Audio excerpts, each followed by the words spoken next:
coming at such and such a time. We know from our own newspaper that it wasn't too long ago when we had those same predictions. Not once, not twice, but 3 times. And with each time, there were more people that joined in, figuring that this person must know something that they didn't.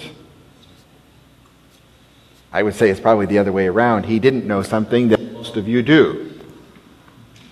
The Scripture says no one knows the day or the time. So should we just give up on that? Should we just ignore it? Should we just go along as though everything is usual and just live by the status quo? One thing Jesus says is his coming is true. He is coming again. That you can believe. He says the angels don't know. Even the Son of Man doesn't know. Only the Father knows when that time will be. Now there's an interesting phenomena in Scripture. Go back and look. Whenever there's a big day and a big event happening, generally there's an angel involved in some way. If you go back and look, you'll see that Mary learned of the news of her pregnancy and that pregnancy was special because it was the Messiah by the announcement of an angel. Abram learned of the birth of his child, which would lead to a mighty nation, by the visitation of an angel. Angels appear throughout Scripture at all of these critical times, but one of the things that this passage makes clear is that the end time isn't usual. It says, not only does the Son of Man not know, but even the angels in heaven that work around God the Father don't know that day or time. Now, my guess is that they will be right there to announce it when that day occurs. Gary reminded me this morning, as we met for prayer before service, that angels aren't always how we envision them. My mother loves these little angel figurines. Makes it easy for us for Christmas, birthdays, everything. We just find a new one and give it to her.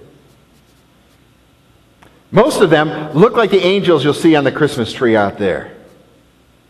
These cherubs in what look like diapers and wings. But most often, when the people of the Bible encountered an angel, it wasn't that kind of cuddly, cute little cherub angel that came into their life and fluttered over here like Tinkerbell and whispered in their ear. It was generally a being that stood head and shoulders above everyone else with a flaming sword and muscles that rippled. Someone that they took fear of. Which is why so often when there's an angel appearing, it says, fear not. You know, you encounter somebody who's 9 foot tall and their sword is on fire, you're likely going to pass out or run in fear. God says, fear not. Now, all of that will come at the appropriate time. But before that, it says, even those angels don't know the day or the hour. But the time is true. The Messiah is coming again.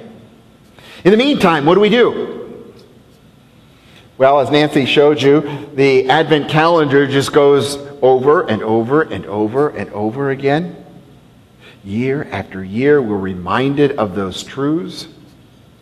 Year after year, we live more fully into that. But do we just sit back and wait? Do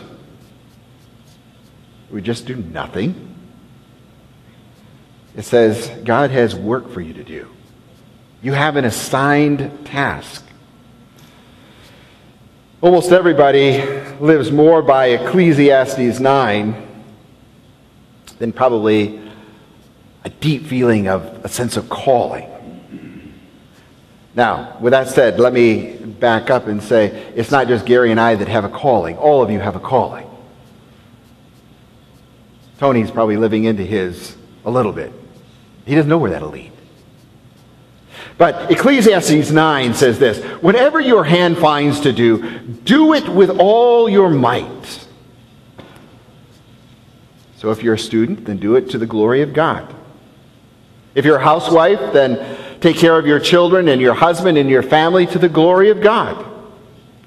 If you're a janitor, then scrub the floors and toilets and carpets and everything else to the glory of God. Even if you're sick and ill, be as cheery as you can to the glory of God. The way to avoid being unhappy with our jobs is to do it to the glory of God. It's amazing. Even the most mundane of jobs suddenly is transformed. Suddenly it's changed if you're no longer doing it just for that job. I work at McDonald's, I make $7.85 an hour, and I don't like it. Well, that's one way to look at it. Or you could say, you know what, I work in a job where I get to meet hundreds of new people every day. I get to see old friends and new friends. I get to serve them with gladness. I get to bring in joy, and I get to satisfy their needs, their hungers. That's another way, isn't it? One is for the glory of God. The other is for a paycheck. God says, do the work that is at hand. Do what He has called you to do. Be ready. Be watchful like the servants where the master has left them in charge. They go about their duties knowing that the master will return, and they had better be ready. But then finally it says, watch. Be alert. That's where that 6-year-old little kid comes into play that's standing on tiptoe on the sofa looking out the window. Watch. Be alert. Don't let the Lord find you sleeping on the job. You notice what He says in there? He gives us some very specific times. Let me read it again. Therefore, keep watch, because you don't know when the owner of the house will come back, whether in the evening, at midnight, when the rooster crows, or at dawn. Now think about those 4 times.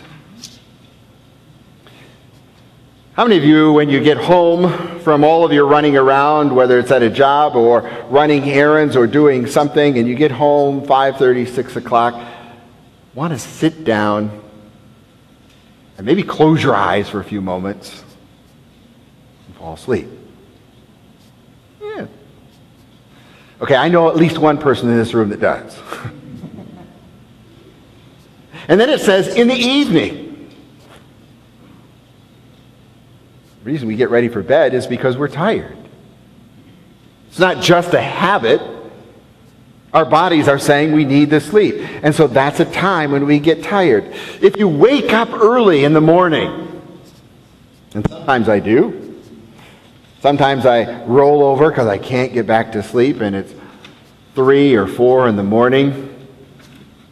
And I think, well, I've got to do this and this and this and this, and I've got a whole long list, and yet my eyelids keep pulling down. That's when the rooster crows. Or maybe it's at dawn. Ever got up first thing in the morning and you felt like going back to bed?